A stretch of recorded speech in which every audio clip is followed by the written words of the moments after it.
Hello and welcome to Darling Land. I'm Kara Darling. This is post-birthday, guys. I'm officially 39. Not bad, right? I know!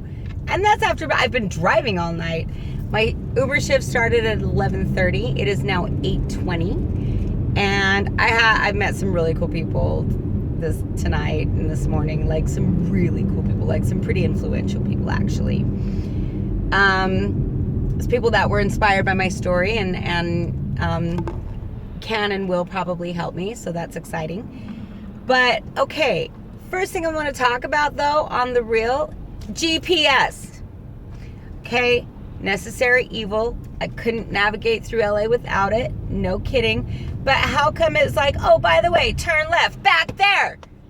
Like, what the hell is that? And then all of a sudden it's like, oh, turn left or turn right and now. You're like, what?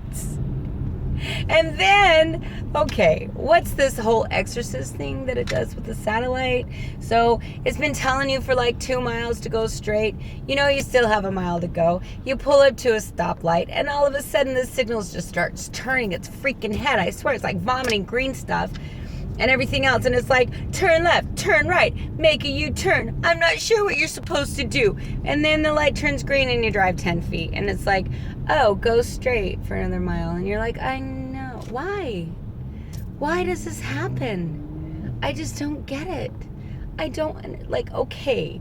But you know what? At least at those times it's talking to me.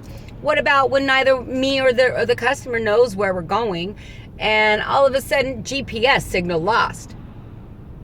Well, then I guess we're lost. We'll just drive around aimlessly until it decides it's coming back on. What the hell? I just don't get it. And you know what? I seriously want to call every single Uber driver that I was frustrated with. They didn't know that I was frustrated with them because I never showed it when I got in the car. But there were times, you know, because you're watching it on the app, you can see the little cars moving around, and you're like, where are you going? Why did you turn there? What's the matter with you? Don't you know I have somewhere to be? I seriously want to call every single one of those drivers and be like, I know you didn't know that I was frustrated, but I'm sorry that I was. I get it now. Holy crap, do I get it.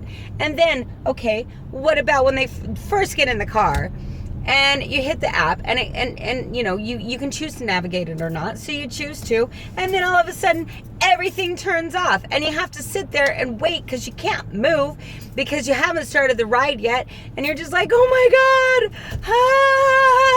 god, freaking technology.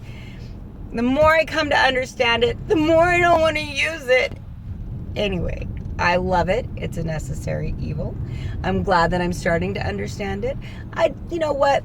A year ago at this time, I didn't even know how to use my freaking GPS. So I'm glad I'm getting it. I'm glad that it's part of the way that I make a living right now. But what the heck? Why does it have to be so schizo?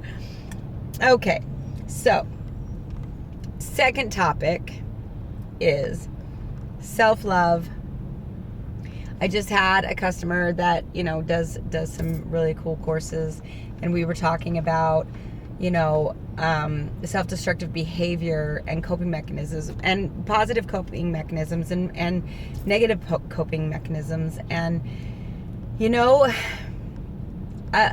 I've up until just these last couple of years, I've been the type of person who, instead of dealing with myself, puts a fix-it project in my way and deals with that instead of healing.